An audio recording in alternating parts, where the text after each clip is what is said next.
Ifamonoetsika raha ny fifampandaniana sy ny fifandringitana mitondrana ny firenena hoy ny FFKM izay mbola miazona ny fampiaonana ireo fo efatra ho vahaolana ary miantso ny fampidiniana miaraka amin'ireo solitena telo avy avy amin'izy ireo. Olona roa ny samboriny mpitandro filaminana fantatra fa isandreo mikononkonona ny ramandrika ka saina atao mandritra ny fihetsiketsehana rahampitsasapotsy izy ireo. Raha tokony ho tsaraina androany amin'ny mararady maikasy na hemotry ny fitsarana indray ny Rarakola FM sy Koly TV voalaza fa tsy mbola manana pirofo ny CSCA. Mahavariana ray mpianakaviana mamelona vady aman-janaka telo zava-maneno avokoa ny tongony sy ny tanany mitsoka ihany koa ny vavany ireo rehetra ireo no indray miredony.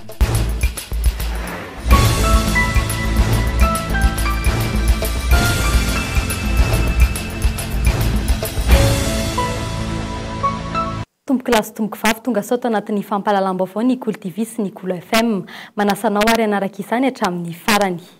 Ny lafiny sosialy avy hatrany no mboantsika ny fampahalalam-baovao anio. Fandefasan'ireo tanora malagasy hiasany amin'ireo tany arabo, inona ny marina, ny ato sa mbola mitony fa ahafahana mandefa olona hiasany ivelany. Tsy misy mahazo ny tena marina momba izany ny mpanara-baovao, mahalony ireo vaovao mifamaofao samihafa. Fantatra fa iray alina no isan'ny vehivavy malagasy miasa any Liban, Koweït ary Arabia Saodita ankehitriny. Ireo firenena arabo ahitana mpiasa malagasy betsaka indrindra. Araka ny fanadihadiana nataon'ny gazety Jeune Afrique any ivelany dia vehivavy malagasy 8,000 no miasa ny Liban ankehitriny, 300 no miasa ny Koweït ary 700 no miasa ny Arabia Saodita. Mbola misy ny agence eto andrenivohitra mandefa any hatramin'izao ary misy ihany koa ireo vehivavy malagasy tia handeha mafy ho any. Saika mpiasa trano avokoa nataon'izy ireo ary tsy vitsy mitaraina noho ny amafy ny manjoa azy. Mainga amin'ny tsy fandoavam-bola hatramin'ny fanolanana toy vakana. Miafina mandefa SMS amin'ny finday ireo izay mba mahita internet ary mahita ny fifandraisana amin'ny Koly TV sy FM tahaka ity SMS voraina ity. Tsy mahazo karama, tsy mihinan-kanina, maty vono manjoa azy ireo ary miantso fonjy mafy mba hisiany fandraisana andraikitra avy aty Madagasikara mba hiarovana azy ireo any avy any Arabia Saodita ity SMS voraina ity. Raha ny zava-misy anefa vao omaly, mety mbola andefa mpiasa malagasy ho any amin'ity firenena ity indray ny ministera ny asa araka ny fiaonany ministry ny asa sy ny lehiben'ny kompania iray any Arabia Saodita. Hatramin'ny malagasy 500 no mety alefany. Ngana yato zany de hoe ahoana agnasaragny agnaragny les droits de travail international amin'ny mpampiasa, le mpiasa sy ny mpampiasa. Zegny ny olana de magnasara. Avy tamerinandro zao nandraigna ny Koweït indray de hoe ahoana agnasaragna ny Koweït. Fa izy koa zany mba ny efa niteny taminay teo hoe agnapetraka kompania any amin'ny Golfe iny mba ahafahany malagasy. Ka tapak'iray teto moa zany fa io de vonona zany raha vonona sika malagasy zany manaraka an'izay fepetra rehetra zay na amin'ny volana ambony na mahafaka amin'ny volana ambony mahafaka mandefa olona sika zany 500 ka hatramin'ny 1000 isam-bolana sy ferany. Anao ahoana ny fandraisana tananareo mpiasa malagasy vao andeha sy ny fiarovana azy ireo. Misy ny tsy mifankahazo resaka eo anivon'ny gouvernemanta raha ny fiaonana avy etsy amin'ny primature tamin'ny mpanao gazety omaly momba ny atrikasa izay ataon'izy ireo ankehitriny momba izay fiarovana ny mpiasa malagasy any ivelany izay. Isy mangirana raha ve atsoatsy ny fiarovana ireo vehivavy malagasy miasa any ivelany. Antona mandrapa isiany rafitra mazava amin'ny fahafana manaramaso an'ireny mpiasa malagasy izay mifindra monina any ivelan'ireny. Mandrapa ametrahana ny rafitra ahafahana mijery aiza sy aiza misy mpiasa malagasy zay atao hoe victime ireny exploitation amin'ny asa zay iasandreo zany. Ka sarotra ny hiteny hoe anatin'ny 2 volana na anaty 3 volana fa zay aloha de ny zavatra ampanantenanay de hiasa zahay araka izay azo atao mba ahafahana mijery akaiky hoe inona tena ny zava-misy. Araka ny tontanisa avy amin'ny SPDDS hatramin'ny taona 2020 tanora malagasy 20 matany amin'ireo firenena ireo no efa nampodiana teto tanindrazana. Eo amin'ny pejiny serasera kosa indray tsy feno ny pirofo teo ampelantanan'ny ministeran'ny serasera ahafahana manidina ny Koly TV sy ny Koly FM ka tena hemotra amin'ny 2 volana aogositra ny raharaha mahakasika izay. Fidintsika ny zava-nisy teny amin'ny fitsarana androany. Nahalina ny maro nanaraka akaiky ny fizotry ny raharaha izay itoriny ny ministry ny serasera Henri Laurent Radjasson ny Cultivé FM amin'izao fotoana izao. Ny maraina teo no niakatra tety anivon'ny fitsarana ity raharaha ity ary fantatra tao aorian'izay fa tsy ampy ny pirofo teo ampelantanan'ny ministera ny serasera ahafahana manidy ny Cultivé FM atreto. Raha tsy ivona ny tantara dia nampiantso fitsarana maika ny filohan'ny CSA Henri Laurent Radjasson mba anidy ny onjam-peo sy ny fahitalavitra Cultivé ary ny fanagiazana ny fitaovana rehetra nyty ainao manjery ity mandra-piandry ny valiny fitsarana eny anivon'ny Conseil d'État amin'izao fotoana izao. Lalàna zany jerena raha ny tokony ho izy dia rehefa mametraka fitoriana ohatran'ireny no mpitory dia tokony mametraka tota taratasy izay ahafahan'ny mpitsara mandinika hoe mitombona sa tsy mitombona ilay fitoriana zareo. Tamin'ity raharaha ity moa zany dia ny fanodinian'ny mpitsara ny raharaha dia hita ny fa mbola tsy tafapetraka daholo ny piesy rehetrarehetra izay heverin'ny famanamafy an'ilay fitoriana. Dia noho ny anton'izay zany dia nilaza ny fitsarana hoe alao aloha ny mpitory ametraka ny dossier rehetrarehetra anatin'ny amin'ny raharaha io dia mihembotra ilay raharaha amin'ny faharoa amin'ny volana aogositra. Gaga sy taranjona ny mpanara-bavao rehetra eto Analamanga amin'izao fotoana izao. Tao mena herinandro indray amironina pirofo ireo mpitory dia ny ministry ny serasera amin'ny alalan'ny CSA nefa dia ny raha mahita izao fa fitsarana ady maika no nitondrana ny raharaha ka rehefa niembotra indray mandeha dia tokony ho tsaraina amin'izay ny antota taratasy eo ampelantanan'ny fitsarana ary dia izay no tena mahatsikaiky ny rehetra amin'ny fizotra nyty raharaha eo anivon'ny CSA sy ny Cultivé FM ity. Ho hitantsika eo ihany no mety fizorana izay fivoarany toe-draharaha izay. Mbola teny anivon'ny fitsarana ihany naverina tany mora indray ny sekretera jeneraly ny avitra ho an'ny firenena sy ireo namany fito mirahalahy rehefa niatrika ny fitsarana teny Anosy io maraina io. Ny elokahany enjehan'ny fampanoavana azy ireo dia ny fidinina an-dalambe tsy nahazo ny alalana sy ny fanelingelenana ny fiainam-bahoaka fanadihadiana. Rehefa notanina teny Tanimora nanomboka tamin'ny alarobia teo ka tamin'ity andron'ny androany ity ny sekretera jeneraly ny avitra ho an'ny firenena dia niatrika ny fitsarana izy valo mirahalahy ireto tamin'ny ity andron'ny androany ity tetsy amin'ny efitrano fahenina. Naharitra ora 5 teo eo ny faharetan'ny fifandarana tamin'izy ireto ary taorian'izay dia naverina eny Tanimora indray izy valo mirahalahy. Tsy afaka ilaza zavatra be dia be aloha zany satria ny fitsarana aloha zany dia nizotra araka ny tokony ho izy araka ny fahitantsika azy teo iny. Dia ny didim-pitsarana moa mbola tsy mivoaka androany fa amin'ny lundi 29 juillet zao zany amin'ny valora sasany nivoaka ny didim-pitsarana. Izay ihany angamba ny azoko tenena fa dia miandra ny didim-pitsarantsika rehetra. Tonga teny an-toerana ihany koa nanatrika izay fotoam-pitsarana izay misolo tena ny fivondronam-bean'ireo mpilatsaka hofidina izay soloany ny kandida voninahitsy Jean Eugène. Dia mitaky zahay ny fanafahana azy satria midika io fampiororona zay atao anay iny zay kandida sady satria kandida izy tsy tokony indreny ny fomba anaovana azy ary dia mbola nalefa mandady akoho ka aminay zany dia tsy rariny ny zavatra natao azy ka mangataka ny fitsarana zay mba amin'ny fahendren'ny fitsarana zany mba hanafaka azy satria izy hiatrika fifidianana eny antoato raha isy ihany ny fifidianana ka momba ny fifidianana mihitsy zany mba isian'ny fifidianana ny antony nanovany an'ireo fihetsiketsehana reny.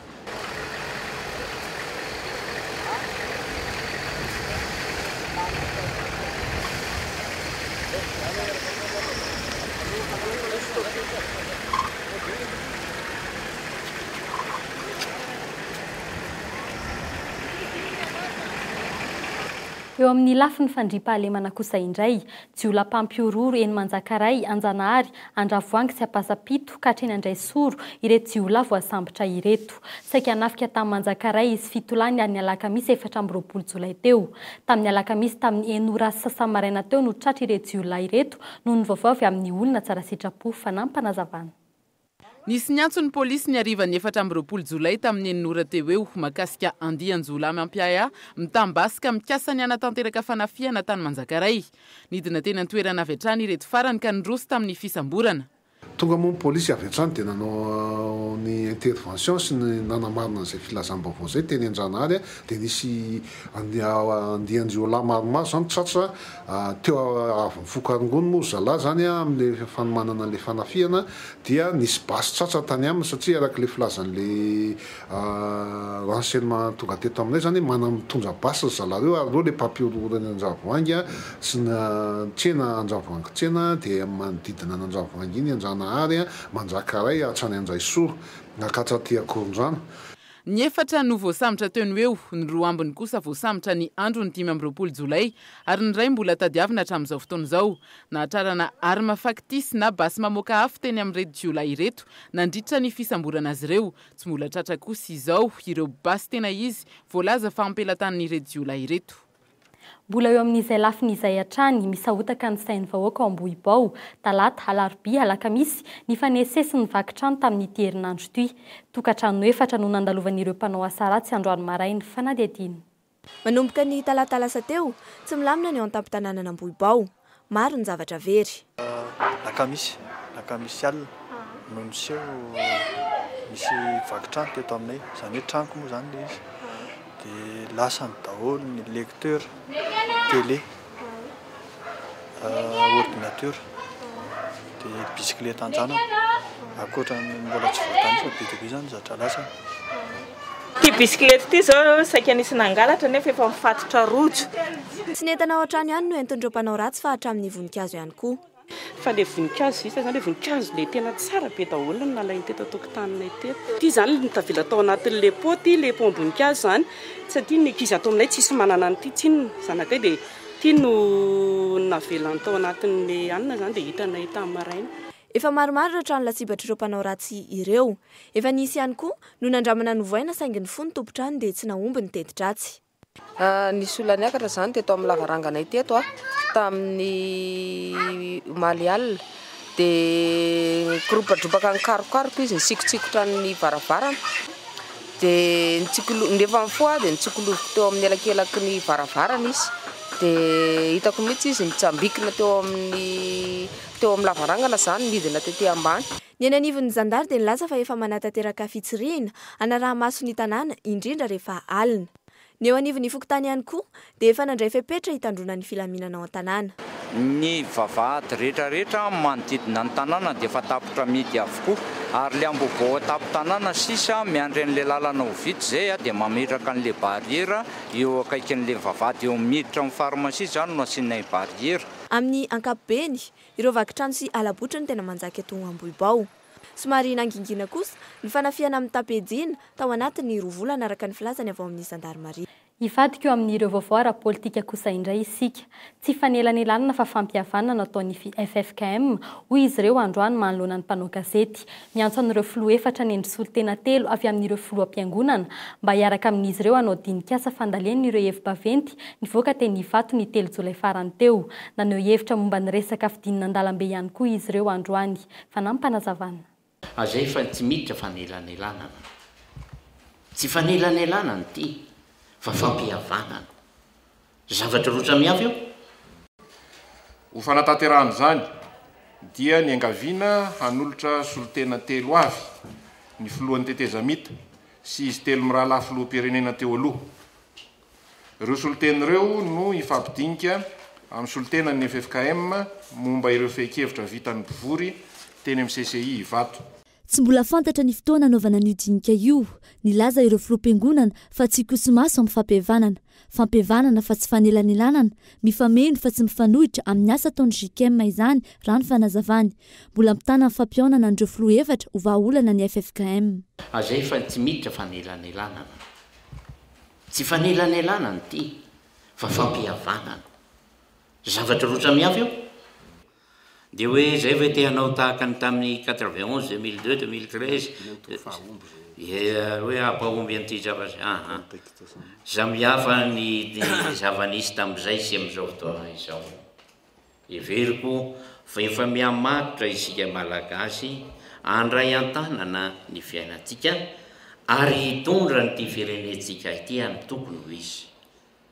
Mba petraha ao anatin'izay fanarenana pirenena izay. Le fampihavanana izay ihany no tadiavinay. fa mbola mametraka ny fitopisana amin'ny malagasy samy malagasy zahay matoa miditra amin'ity zavatra ity fa hoe ho afaka iova ny toetsaina. Momba ny fidinana an-dalambe ivoizan'ny sasan'ny anaran'ny FFKM nilaza ny filoam-piangonana fa tsy manana fifandraisana amin'izany izy ireo. Ny fidinana eny an-dalambe moa entiny olona ny anaran'ny FFKM io moa indraindray misy ny rastare mangatapahady dia ny anaran-dray no entiny ka za hoe izahay nilaza zay tsy nierana ny dinany eny an-dalambe ray ka noho izany tsy izay ny tomponantoko amin'izay ny olona mahalala ny ataony zay tsy afaka hamatora azy na inona hitaneny zay aza enjehny seroa alaim-baraka atao an'izao rehetra zao zay moa nisy mamaly moa zay tsisy mamaly fa zony olona ny miteny fa aoka kosa izy hitondra ny vokany zay hoe teny atao mba mila fanajana kosa amin'ity tanitsika ity zay ny zavatra nisany zava-mampalahelo amin'ireo zavatra ataony sasany eto amin'ity firenetsika ity ampy zay ny fampiatsiana ampy zay ny fandrangitana ary matoa zay niditra amin'ny fampihavanana ny aminy ity raha ny fankahalana sy ny fampiandaniana ihany mitondra. Fa mba hanao ahoana kosa ny fandriam-pahalemana rahampitso io no ahiahiny ankamaroan'ireo olom-pirenena androany tsy fantatra intsony na fandeha metsaina na loza mitatao fa miahihany mpiaramonina. Nilaza ny teo anivon'ny zandarmaria-pirenena androany fa efa voasambotra ny roa amin'ireo telo lohandohany amin'ireo voalaza fa mikononkonina ndripa-bahoaka rahampitso fanadediny. Nisy moa araka ny nitenenitsika tamin'ny farany teo hoe nisy ny renseignement ino hoe misy izao misy efa hoe olona ho fantatra fa anao an'le hoe ity firesendevan-grenady dia amin'izao fotoan'izao zany dia le olona telo moa ny voalaza tamin'izay dia roa zany zao dia efa eo apela tananay efa ao anatin'ny fampitorana. Misy ny avy ato amin'ny gendarmerie zay tsy mamendra miteny zany misy koa ny avy ao ny polisy pirenena ny ao gendarmerie dia aperinasa fa le ao polisy pirenena dia suspendu any efa nisy adalana tao zany dia suspendu fa ny gendarmerie dia aperinasa ary manam-boninahitra fahatelo miaramila le fahatelo mbola ao anatin'ny enquête moa fa hitanareo moa fa tsy maintsy hamarina foana le zavatra rehetrarehetra ay nanomboka omaly zany no nanomboka ny lediavana any zareo dia efa azo odolo zareo antany amty izy ane tsy hoe ny afina tsy hoe ny afina izy zany fa fantatra dia natsona ohatrany hoe olona ndeha hiasa izy nay zany olona ndeha hiasa dia natsona iray moa dia angotrany dia tratra fa betsaka koa ny renseignement androany mivory ery araka ny renseignement zao hoe dia mbola misy ametraka ny beolivika analakely ambojatovo sy namany zany dia efa fantatra idolo zavatra zay satria efa tafiditra ao anatiny ny indicateur rehetrarehetra dia efa andraisana ny andraikitra za koa dia mampitandrina hoe efa fantatra idolo zavatra ataon'ireo olona reo dia fa vonona koa zay zany hifanetra amin'ireo ka dia anjara io sy mieritreritra na hanohy na tsy hanohy izy.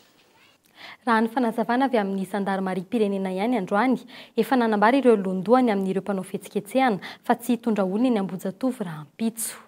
Misy ireo misafidy ny hanokatra tsena rahampitso, misy kosa no misalasala mahalona ny resaka mandeha mahakasika ny mety isian'ny sabotsy mainty manerana ny renivohitra. Tsy mbola voamarina raha ny toerana natanterahana izany saingy mandray fepetra avy hatrany ihany ireo tsena manodidina. Fanadediny Nalsosombiniaina. Mbola milamina ny tanàna hatramin'ny androany zoma, andro iray mialohan'ny fikasana ny sabotsy mainty miosin-drà. Mbola misokatra avokoa ireo tsena manodidina ny kianjany 13 Mesy Ambozatovo. Mailo sy matahotra ireo tsena kely amin'ny ankapobeny ka mikasa ny anidiny tsena ho fisorohana amin'ny mety isian'ny korotana. Mbola misalasala be zao zahay eto. Dia olona zao efa miteny daholo hoe mety hisy le izy. Dia zao mbola tokony mety tsy hivarotra izay rahampitso. Satria izay matahotra. Raha ho an'ireo tsena lehibe kosa dia mikasa ny hisokatra hatrany izy ireo saingy miankina amin'ny toetra rahampitso ny fandraisana fepetra amin'ny mety anakatonana na tsihy ny tsena. Le izy zany mila arakaraky le fitrangany le zavatra any. Raha ohatra moa zany ka tena hoe mikorotana be ho isy hoisy ina mosy ty teo hoisy fiatraikany amin'le magasinay tsy maintsy mikatona zay. Efa misy ny fepetra entitra raha ho an'ireo mpitandron'ny filaminana isorohana amin'ny korotana rapitso iroso amin'ny fisamborana avy hatrany izy ireo ho an'izay miopefy rehetra. Zay dia tsy maintsy misy fisambory satria manotona filaminam-boaka. Tsy maintsy misy na izy na izy. Rapitso raha misy an'izany ka misy miopefy dia tsy maintsy misy ny fisamborana. Ary zay vonana anao ny zavatra zay. Miantso ny vahoaka kosa ny mitandron'ny filaminana hivarotra sy hanohy ny fiainan'izy ireo toy ny mahazatra ho an'ireo tsena manodidina ny toerana mety isian'ny korotana sy ny fihetsiketsehana saingy tokony homelo ihany ny vahoaka hoy ity solon-tenan'ny zandarmaria pirenena ity manoloana ny tranga mety iseho rampitso. Eo amin'ny pejy ny tontolo iainana kosa indray, mbola tsy ho afaka miala amin'ny fampiasana arina sy ny kitainy malagasy ao anatin'ny 20 na 30 taona ho avy raha nambarany avy ao amin'ny Alliance Voary Gasy. Loza ho an'ny tontolo iainan'ny taranaka ho avy raha tsy misy ny politika mazava. Nantanteraka fanadihadiana mahakasika ny fampiasana ny hazo fandrahoana eto Madagasikara izy ireo ary natao androany ny fampahalalana ny vokatra izany tetsy amin'ny panorama Andrainarivo. Fanadihadiana. Eny Analakely, mihamaro hatrany ireo mpivarotra ny fatana sy ny vilany mandeha amin'ny herinaratra. Ireo mpivarotra ihany koa dia manamafy fa mitombo ny mpanjifa ireny fitaovana fandrahoana amin'ny herinaratra ireny. Isanandro zany mahalafo hatrany amin'ny anankiroa zay isanandro.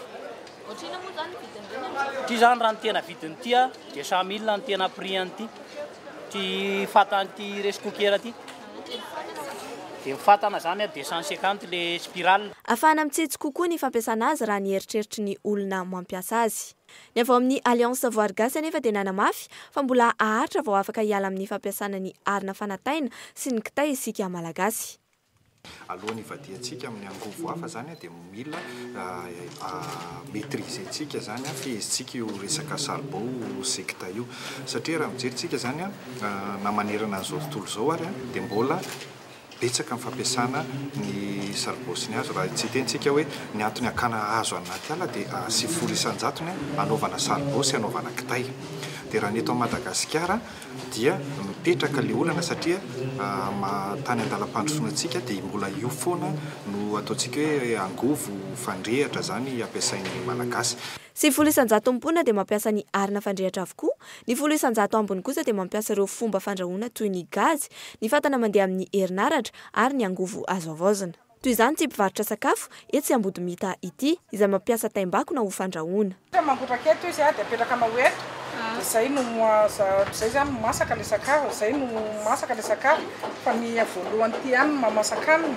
Ho azy, 250 ariary isanandro no lany amin'ny fandrahoana ireo sakafo rehetra amidy izay misy ny vary sy ny laoka karazany 7. Io fomba fandrahoana madio io dia ahafahany manao fitsitsiana amin'ny lafiny angovo. Araka ny fanadihadiana izay nataon'ny WWF tamin'ny 2022 sy 4 taonina ny filan'ny malagasy amin'ny arina fandrehatra ary ho an'Antananarivo manokana dia mahatratra hatramin'ny 2 taonina isan-taona zany. Valany charbon firy isanandro ianareo dia firy isam-bolana? 10 isanandro dia 200 isam-bolana. Aiza no afiaisany manafatra charbon? Ahafahany manjaka andrina na moramanga. Ny fanadihadiana nataon'ny WWF ihany koa no namoaka fa 4.3 isan-jaton'ny ala eto Madagasikara isan-taona no ripaka raha toa ka ny 10 isan-jaton'ny velaran-tany sisa no rakotra ala. Lafim-baovao hafa kosa indray, Ray aman-drenina zazalahy kely miisa 2.700 no afa-pahasahiranana tamin'ity ririny ity no ny famorana fahobe no tanterahiny komina Antananarivo renivohitra nanomboka 2 volana lasa zay. Tsy ny famorana ihany no maimaimpona fa hatramin'ny malabary sy ny kilalao dia nozaraina ho an'ireo zazalahy kely. Isaky ny talata sy zoma moa no natanterahany izany ka ny komina namontana no nahazo ny anjarany androany. Ny famoranan-jaza fahobe zany dia efa fanaon'ny tanàna Antananarivo hatramin'izay. Ary ny antony moa zany dia hitantsika satria misy ireo olona sahirana eto amin'ny tanàna Antananarivo dia ho fandraisana anjara sy fanampiana ireny olona sahirana ireny zany no tena antony anaovan'ny tanàna an'ity famoranan-jaza fahobe ity. Fiara-miasa ny Rotary Club Amboditsirohitra sy ny PMH ary dokotera miisa 20 eto Antananarivo renivohitra moa no nahatanteraka izany. Mbola ao anatin'ny ririnina trano sika amin'izao fotoana izao enina hatramin'ny 20 isanandro ny malabary lafin'ny mpivarotra iray eny Isotry, izany hoe manodidina ny 200 malabary no lafin'ny mpivarotra rehetra eny amin'ny tsenan'ny Isotry isanandro. Manaraka akaiky ny filan'ny mpanjifa izy ireo amin'izany. Fanadihadiana. Efa nanomboka ny volana Jona no nitobaka teny amin'ny tsenan'ny Isotry ny malabary. Misy karazany maro izy ireny na eo amin'ny didiny na eo amin'ny lambany. Manomboka amin'ny 540 ariary ka hatramin'ny 5,000 ariary ny lamba iray metatra. Ny vidin'ireo malapa rehefa vita kosa dia manomboka amin'ny 3 arivo ka hatramin'ny 5 arivo ariary arakaraka ny lambany sy ny habeany. Misy karazany roa, ny ray peignoir dia ny ray malabary. Ny lambany kosa dia samy manana ny safidiny ireo mpividy satria dia samy manana ny mampiavaka azy avokoa ireo ravin-damba fanaovana malabary ka ny kalitao ny malafina mahamora kokoa ny lamba. Tergal zany izy fa ny tergal afaka mivainy 6 dia fa tsy dia tian'ny olona tsony. Efa mangatsika be le andro. Ity zao folanely ty ataoko ty dia le ankiray finety. Misy tian'le finety, misy tian'le folanely. Arakaraka ny volany azy zany. Finety zany mba ohatrany hoe mba tsaratsara kokoa qualité ambony sady mba tsy dia misy loatra. Ty le zany mba ohatrany hoe mba moramora ho an'le sahirakirana ara-bola. Misy kajikajiny zany. Raha ny ao amin'ny tsenin'ny sotro manokana dia misy tambazotra mirindra ny fivarotana malabary. Menga amin'ireo mpivarotambo zany, manaraka azy ireo, ny mpanjaitra misa 10 ao anatin'ny tsena, ary farany misa 7 ireo mpivarotra amin'ny mpanjifa. Raha ataon'ny salanisy dia 900 malabary ny lafin'izy ireo rehetra miaraka. Arakaraka ny vanim-potoana kosa ny ovan'ny entana toy ny tapony rehefa akaiky ny fidiran'ny mpianatra, na ireo sainam-pirenena ihany koa rehefa fety ny fahaleovantena. Arak'izany, raha ireo mpividy malabary etsy isotro fotsiny, 200 eo izany isan'andro ny zazalahy kely vita didipotra. Eo amin'ny lafiny fahasalamana kosa indray, 200 mponina ambanivohitra ary 500 mponina andrenivohitra no voan'ny hepatita. Inona ary no anton'izany? Fanadihadiany Ilta Asinjo. Ny fisorohana amin'ny alalan'ny vaksiny no fomba entina miaro tena amin'ny hepatita. Misy karazany 4 ity aretiny ity dia ny hepatite A, ny hepatite E, ny hepatite B ary ny hepatite C. Ireo roa voalohany dia mifindra amin'ny alalan'ny sakafo ary amin'ny alalan'ny rà kosa no ifindran'ny hepatite B sy C. Tsy mahataitra ny olona loatra ny mahafantatra ny momba io aretiny io no izy tsy ahatsapana fihetsehana. Normal tsara le olona tsy mahatsiaro tena io mara mitondra le otrika aretiny izy. Zay mila an'le fitiliana. Nefa misy fivoaran'ny aretina dia makany amin'ny atao hoe cirrhose zany hoe mamatovato zany ny aty dia avy eo mivadika amin'ny omamiadan'ny aty. Raha tsy voatsabo tsara zany hoe mahafaty tena mahafaty io aretiny io. Lafy ny fitsaboana azy raha ny nambaran'ny mpitsabo ny vaksiny ihany no ahafahana miaro tena amin'izy io. Ho an'ny eto Antananarivo dia ao amin'ny hôpitaly Iravoangy Andrenavalona sy ao amin'ny Institut d'hygiène sociale Analakely no misy ny fanaovana ny fitiliana. Hiditra amin'ireo vaovao ara-kolotsaina kosa indray isika. Valivonana lasa izay no tonga teto andrenivohitra Ijanao efa mianaka any Ambohibary Sambaina noho ny fiaviany ka ny mila ravinahitra no antony ahatongavana eto Antananarivo. Etsy Anosy no toeram-pitadiavany isan'andro hitadiavany vola amin'ny fomba hafakely sady fahaiza-manao no talenta. Fanadihadiana. Farina ny maro mandalo manoloana ny Sanosy ny feokira avoakan'ireo zava-maneno tendren'ireo ratsambatany rehetra ireto. Harmonika no tovanana sodina, marvany, gitara tendreny amin'ny tongotra ary kabosy no indray tendreny tira namana iray ity. Nambarany fa ny tenany ihany namboatra ireto fitaovana ireto ary nampiana-tena ihany koa izy 5 taona lasa izay tamin'ny fitendreny izany. Mba kira tena ataoko zany dia mirakitra hoe gasigasy ny tena fitambarany fa miakina amin'izay zava-maneno raisiko ohatra hoe raha mitendry lokanga mitongotra zao dia miadana le hira dia ohatra zany koa rehefa mitendry gitara mitongotra dia ohatra zany koa rehefa mitendry valiha mitongotra fa rehefa midoboka le bateria mitongotra dia rythme no ataoko zany hoe hira rythme zany. Etsy ankilany mpivarotra kapila mangirana mirakitra hira valo ny zanany Lamatoa manaraka azy ka trano-pamokarana iray ao Antsirabe no malala-tanana manampy azy amin'izany. Nofinofiny ho any ivelany itondry ity talentany ity. Raha misy olona mba mangetrahetra mba anampy azy zany na amin'ny alalan'ny studio na amin'ny alalan'ny fampianarana teny vahiny satria efa maromaro ihany ny olona manontany hoe mahay teny vahiny ve ianao dia za moa vao eo an-dalam-pianarana zany amin'izao fotoana izao.